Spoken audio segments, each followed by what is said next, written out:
Bonjour à tous, bienvenue sur Ciel TV. Aujourd'hui, je vous propose de parler de l'alimentation et des tendances dans le monde. Quelle demande et quelle offre? Alors pour en parler, j'ai à mes côtés Madame Pascale Grelot-Girard. Bonjour. Bonjour. Vous êtes alors bien près du micro. Bonjour. Vous êtes directrice expertise market intelligence chez Kantar TNS. Et en face de vous, vous avez Xavier Terlet. Bonjour. Bonjour. Bonjour. Expert innovation chez XTC. Alors pour introduire le sujet, parlez-nous de cette étude, de l'approche qui sous-tend les résultats dont vous allez parler aujourd'hui. Donc, Kantar TNS réalise en partenariat pour le CIAL une étude multi-pays. C'est la troisième fois que nous réalisons cette étude. Donc, nous l'avons fait en 2012, en 2014 et en 2016. C'est une étude qui porte sur 9 zones et 14 pays. Les pays d'Europe, la France, l'Allemagne, l'Espagne, le Royaume-Uni, la Russie, la Chine, les États-Unis, des pays du Moyen-Orient et des pays d'Asie du Sud-Est. D'accord. Et par rapport à 2012, 2014 et 2016, quelles sont les évolutions à retenir? Alors, je peux dire qu'il y a pas mal d'évolutions dans notre étude, mais je voudrais en citer 3 qui sont les plus importantes à mes yeux. La première évolution, c'est la prise de conscience croissante entre le lien alimentation-santé, puisque nous avons aujourd'hui 2/3 des consommateurs dans le monde qui sont convaincus que les aliments peuvent porter un risque probable à leur santé. Et cette proportion est fortement en croissance, puisqu'on a des pays qui croissent de plus de 20 points entre 2012 et 2016, notamment la France, notamment l'Espagne. Et la deuxième conséquence de cette prise de conscience croissante, c'est une demande qui croît également pour des éléments de réassurance sur la qualité des produits et la qualité et la possibilité de manger des produits sains. Et en particulier sur le bio, c'est vrai dans plusieurs pays, on voit que les consommateurs privilégient de plus en plus des produits bio et également l'attention qui est portée à certaines allégations, notamment les allégations sans antibiotiques ou sans huile de palme. D'accord. Et enfin, la troisième évolution que je trouve aussi intéressante, c'est l'importance que les consommateurs accordent à des éléments d'alimentation durable, comme le fait de ne pas gaspiller la nourriture, le fait de privilégier des produits sans emballage ou avec des emballages recyclables, et puis également sur le bien-être animal. Donc ça, ce sont des éléments forts qui sous-tendent aussi un appel à des innovations qui portent et qui vont aller remplir ces attentes. Néanmoins, ce qui ne change jamais, finalement, Xavier, c'est le plaisir. La notion de plaisir, elle est toujours là. C'est l'essentiel. Alors oui, c'est au-delà de l'aspect évidemment vital de se nourrir, c'est la première, c'est ce qu'on recherche tous quand on prend un produit alimentaire, c'est le plaisir. Mais le plaisir, c'est la première revendication. Mais pour que ce plaisir existe, pour qu'il demeure, on doit avoir des garanties en termes de santé, en termes de naturalité, en termes d'écologie, en termes de citoyenneté. Même on peut boire un très très bon café si on apprend que le café il provient d'un industriel qui exploite les petits producteurs au Mexique ou qui fait travailler les enfants. Du coup, le café va devenir un petit peu amer. On aura moins de plaisir à le consommer. Donc, toutes ces grandes tendances dont on parle sont des éléments qui sont là pour garantir le plaisir de la consommation alimentaire. Je voudrais revenir sur l'étude effectivement de Kantar TNS qui est et cette double étude, ce double regard que l'on a donc avec l'offre et la demande. Ici, le CIAL, c'est un salon de l'offre. On a l'offre mondiale qui est représentée. Je rappelle quand même qu'on a sélectionné, nous, XTC, avant le salon, on a travaillé sur 2500 environ nouveaux produits présentés par les exposants. C'est un chiffre record, ça. C'est un chiffre record, c'est un chiffre important, mais quand on sait que l'innovation dans le monde, c'est environ, grosso modo, je parle de concept, 25 000 nouveaux produits ou 30 000 nouveaux produits qui arrivent chaque année dans le monde, on a une offre qui représente environ 10% de l'offre innovation mondiale. Alors je reviens sur l'étude TNS. En matière alimentaire, on ne peut pas parler d'offre pour comprendre l'offre sans comprendre comment réagit le consommateur. Donc c'est pour ça que sur le CIAL, et notamment à travers l'espace CIAL Innovation à l'entrée du Hall 6, j'engage tout le monde à aller le voir, pour mieux comprendre les tendances de l'offre, mieux comprendre l'offre, on a avec TNS, Kantar TNS, on a interrogé les consommateurs. C'est important, et on les a interrogés dans 9 régions du monde, partout sur le globe, parce que c'est important en alimentaire. Je dis toujours, moi, il n'y a pas de mondialisation en alimentaire. Moi, le téléphone que j'ai dans la poche ou l'ordinateur que j'ai avec moi, ce sont les mêmes, ou un parfum, etc. Ce sont les mêmes partout dans le monde. On les retrouve les mêmes marques, les mêmes modes de fonctionnement. En alimentaire, pas du tout. Jamais on mangera jamais le même pain que les Allemands, nous, Français. On a des usages, on a des habitudes, qui sont complètement différents. Donc, pour comprendre l'offre d'un pays, il faut comprendre le consommateur de ce pays. Et on voit avec l'étude que l'on fait croiser, donc avec XTC et TNS, l'étude de TNS, c'est un véritable... On voit les différences, on voit les revendications des consommateurs, que la naturalité pour un Chinois, c'est pas exactement la même chose que pour un Européen ou un Français. C'est ce qu'on trouve à travers cette étude, avec les principaux résultats qui sont sur l'espace. Vous avez un peu anticipé certaines de mes questions, mais très bien, vous y avez répondu déjà. Donc c'est ce qu'on apprend dans Food 360, donc c'est l'enquête que vous avez menée. Si on rentre un peu plus dans les détails des résultats, quelles sont les atteintes incontournables des consommateurs aujourd'hui ? Alors, les attentes incontournables, c'est vraiment 3 domaines d'attentes fondamentales qui sous-tendent l'alimentation. La première, on en a parlé juste à l'instant, c'est cette notion de plaisir. Puisque c'est vrai que dans certains pays, l'alimentation est très associée au plaisir. C'est le cas de la France, c'est le cas de l'Espagne, c'est le cas de la Chine, par exemple, et même de l'Allemagne. Et les consommateurs sont très nombreux à rechercher des produits pour se faire plaisir et avoir des petits moments de bonheur. Le deuxième incontournable, c'est la qualité gustative. Puisque aujourd'hui, on sait que ce qui fait le succès d'un produit, c'est à la fois de l'acheter pour une première fois, mais c'est surtout de le réacheter. Et qu'est-ce qui fait qu'on le réachète? C'est que c'est un produit qui a bon goût, qui apporte les propriétés qui sont liées à sa promesse produit. Donc, si le produit n'a pas de bonne qualité gustative, il ne sera pas réacheté. Et ça rentre dans les 4 plus grands critères d'achat d'un produit alimentaire. Et enfin, le troisième incontournable, c'est la variété, puisque on sait aussi que alimentation rime avec variété. Et pour le coup, les consommateurs sont très ouverts à rechercher des nouveaux produits alimentaires. Ça tombe bien, il y en a beaucoup ici. Des nouvelles sensations ? Des nouvelles sensations, des nouvelles textures. Et il y a à peu près 6 consommateurs sur 10 dans l'ensemble des pays que nous avons interrogés qui sont ouverts à cette recherche de variété et de nouveaux produits. D'accord, et les consommateurs sont sensibles justement à tout ça ? Oui, tout à fait, parce qu'en fait, ce qu'ils cherchent, c'est de la variété.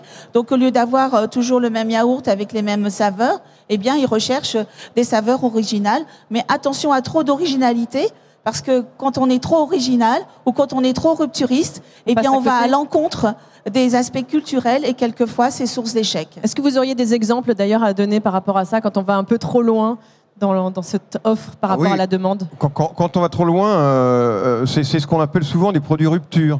On va trop loin, on apporte, par exemple, quelques exemples, des exemples. Vous savez, l'innovation, c'est un sport à risque, puisqu'il y a un produit sur 2, faut le dire, qui disparaît au bout de 6 mois, 1 an. Donc, c'est compliqué. Et je veux dire que la rupture, l'étonnement, le trop étonnant peut être source d'étonnement, une fois, mais pas forcément de plaisir. Je veux dire qu'on peut avoir des produits à base d'insectes, on peut avoir un plat cuisiné avec des insectes dedans, on va peut-être étonner ses convives une fois, peut-être qu'ils ne reviendront pas 2 fois chez vous, parce qu'ils ne vont pas forcément aimer ça. Ou pas 3, en tout cas on peut les avoir 2 fois, mais pas 3. On a sur ce salon, je vais le citer parce qu'il a été vu par la presse, on l'a vu sur France 2 encore hier soir, je crois, on a un fabricant israélien qui nous propose, on va dire, une espèce de pâte à tartiner aux noisettes, par exemple, conditionné dans un système de roll-up comme les déodorants, soi-disant plus facile pour tartiner ses tartines. Bon, très sincèrement, on cherche le buzz. Je ne pense pas qu'on cherche le succès et le chiffre d'affaires avec ce type de produit. Oui, et lorsque je vous ai entendu dire lors d'une des conférences que ça amusait plus les journalistes que le consommateur. Ça l'amuse un peu, mais pas à long terme. Voilà, c'est évidemment les produits un petit peu étranges. Il y en a partout. Donc il y en a aussi sur social. Ils ont leur place. Ça peut effectivement fonctionner. Mais là, pour revenir à ce que recherche le consommateur, on a effectivement cette notion de plaisir. Le plaisir, c'est la différence. On sait très bien, et c'est vrai partout dans la vie, l'habitude, ça tue le plaisir. Donc on a besoin de rompre les habitudes. Ça va être sur social avec des produits premium. Il y a vraiment beaucoup de produits un petit peu... Parce que l'alimentaire, est source de plaisir facile. C'est plus facile de se faire plaisir avec un petit chocolat, un petit carré de chocolat, la fleur de sel de Guérande ou que sais-je, qu'avec une soirée au cinéma, en payant la babysitter pour les enfants, etc. En période de crise, l'alimentaire apparaît comme un des vecteurs faciles de plaisir. Et là, les industriels ne se trompent pas. On voit sur ce salon beaucoup de produits de ce type-là. Le plaisir, ça va être aussi de jouer avec des goûts, des textures. On a par exemple, je pense à un produit qui est un pâté de l'île de Groix à base de porc, donc de cochon, et de thon germant. Donc voilà, c'est à la fois le poisson et à la fois le... Voilà. C'est une très vieille recette, c'est pas mauvais pour avoir goûté le produit, je vous assure, et c'est complètement nouveau. C'est ça, le mot a été prononcé tout à l'heure, c'est apporter des nouvelles expériences aux consommateurs. D'accord, et là, pour le coup, le porc et le thon mélangés, ça peut attirer le consommateur ? Ça peut l'attirer, effectivement, parce que c'est interpellant. Et en plus, si on mise sur le fait que c'est un produit traditionnel, un produit authentique et pas un produit inventé, puisqu'en fait, c'est un produit qui existait depuis très longtemps, ça a une autre valeur symbolique. D'accord. Alors, on va parler maintenant un peu plus de l'alimentation durable. Est-ce quelque chose à laquelle les consommateurs accordent aujourd'hui de l'importance ? Alors, l'alimentation durable, oui. Quand on interroge les consommateurs, ils trouvent toujours que c'est très important. C'est-à-dire, on a près de 9 consommateurs sur 10 qui nous disent dans le monde que c'est très important de ne pas gaspiller, de lutter contre le gaspillage alimentaire. Et il y en a presque 1 sur 2 qui trouvent ça très important. On a également près de 8 consommateurs sur 10 qui nous disent que c'est très important d'acheter des produits qui soient les plus respectueux de l'environnement. Ou encore 77% des consommateurs qui sont sensibles au fait et qui trouvent que c'est important de respecter le bien-être animal. Alors ça constitue des terreaux extrêmement importants, mais pour les industriels et pour l'innovation, le seule contrainte aujourd'hui, c'est que ça n'est pas prioritaire dans les actes d'achat et dans les critères de choix du consommateur. Alors il y a 2 possibilités, soit on utilise ces éléments d'innovation et c'est comme étant des propriétés qui s'ajoutent à d'autres aspects de l'innovation produit. Soit il faut réfléchir sur comment rendre ces innovations articulées sur les propriétés d'une alimentation plus durable et de rendre des produits qui soient aussi peut-être plus accessibles en termes de prix, également performants en termes de qualité gustative. Et est-ce que ça a beaucoup évolué, l'alimentation durable, par rapport à l'étude de 2012 ? Alors, on voit également que les consommateurs sont effectivement davantage soucieux d'acheter des produits qui aient des emballages recyclables ou moins d'emballage. C'est quelque chose, une proportion qui progresse. Alors c'est ténu comme progression, on passe de 4 points supérieurs à 2012, mais petit à petit, l'oiseau fait son nid, comme on dit, et voilà, la conviction se construit petit à petit. Et est-ce que cette offre répond à la demande, encore une fois ? Pas assez. Pas assez, parce qu'on le voit bien dans l'étude de Kantar TNS, il y a 2 éléments importants qui ont été cités par Pascal. C'est effectivement, la première, c'est le non-gaspillage.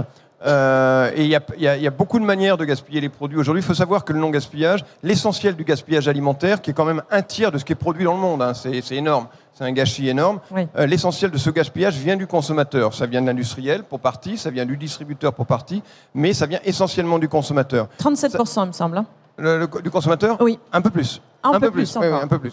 Et ça ne veut pas dire que le consommateur est un gros gaspilleur et qu'il s'en fiche, c'est que le consommateur n'a peut-être pas les moyens de faire autrement et que c'est justement le challenge des industriels que d'aider le consommateur à ne pas gaspiller. Ça veut dire, on commence à voir un certain nombre de choses arriver sur le salon, des produits qui ne se gaspillent pas, parce qu'encore une fois, on est là aussi sur un raisonnement économique du consommateur.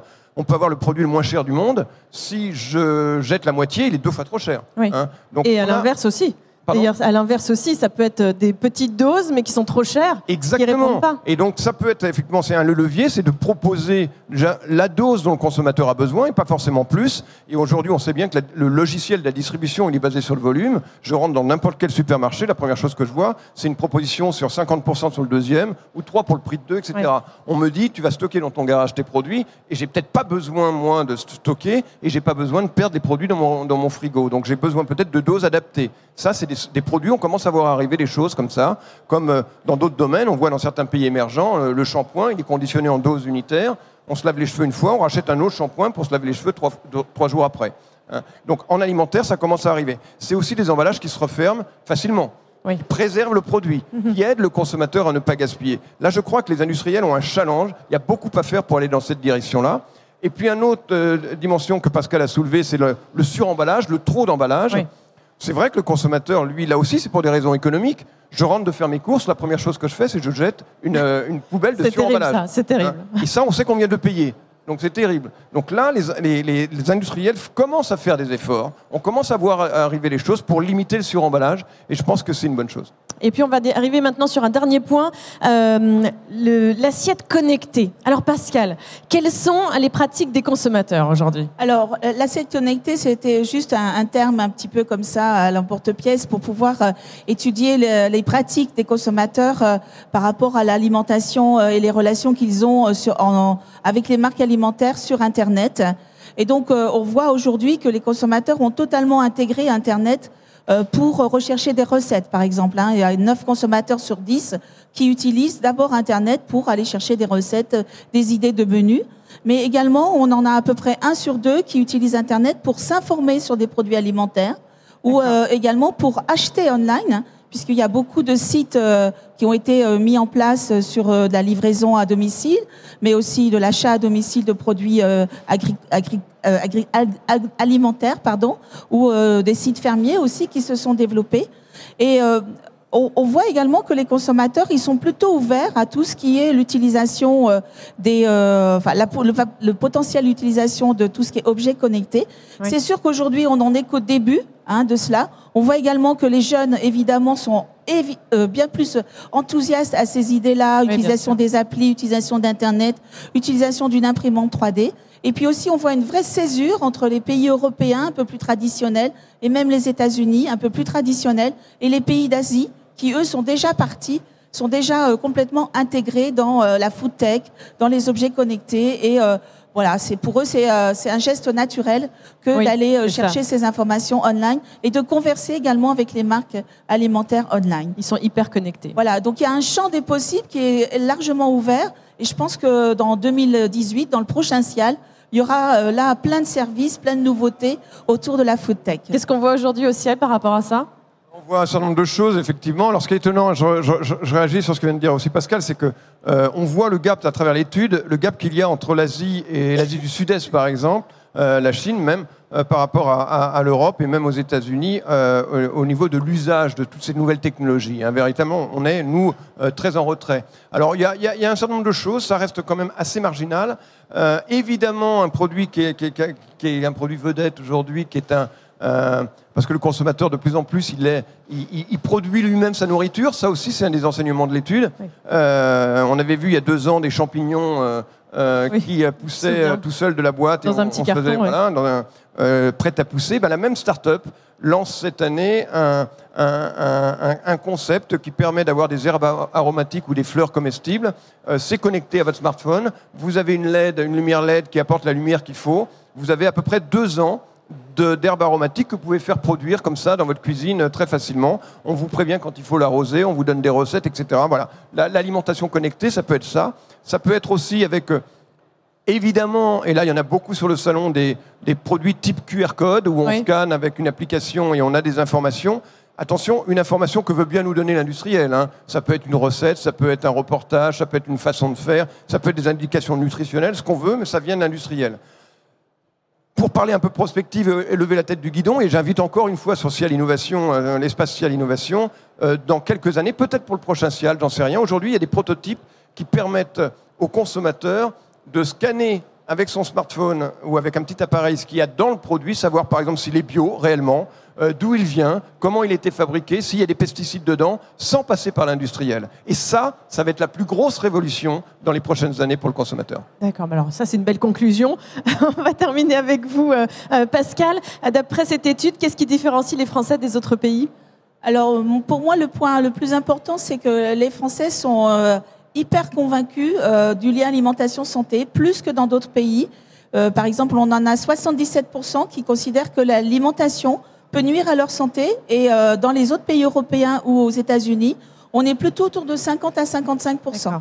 Donc il y a réellement une forme d'exacerbation de toute la recherche d'alimentation saine, d'attention portée aux produits sans matière ou aux produits naturels, gluten, sans sucre, etc. Voilà, tout à fait. Et puis également la recherche de sécurité via les produits locaux, via la mention de l'origine, via la demande qui croît en termes de bio également. Et puis, de s'assurer également une proximité avec les sources d'approvisionnement, c'est-à-dire le développement des circuits courts. On le voit directement de la ferme à l'assiette. On voit énormément de consommateurs. On a une forte progression, plus de 13 points de progression sur la fréquentation du circuit court en 2 ans. Je pense que c'est important de le mentionner. Et puis, je pense que ça a fait du bien aussi aux agriculteurs. Donc, une autre raison de le réaliser. Merci beaucoup à tous les deux d'être venus sur ce plateau. On rappelle néanmoins, là, c'était un petit extrait. Là, c'était version courte de ce sujet. Néanmoins, demain matin, à 8h30, ici même, c'est une conférence spéciale exposant. Vous allez donc montrer cette étude en détail de Food 360, c'est ça? Je me trompe pas, c'est demain à 8h30? Tout à fait. Et puis, si vous avez des questions, on est tous les deux présents sur les stands en face de Cial Innovation. D'accord, merci à tous les deux. Merci à vous. Et bonne journée. Et on se retrouve demain. Non, nous, on se retrouve très vite pour une nouvelle émission. Et vous, on vous retrouve demain pour la conférence sur Food 360. À très vite.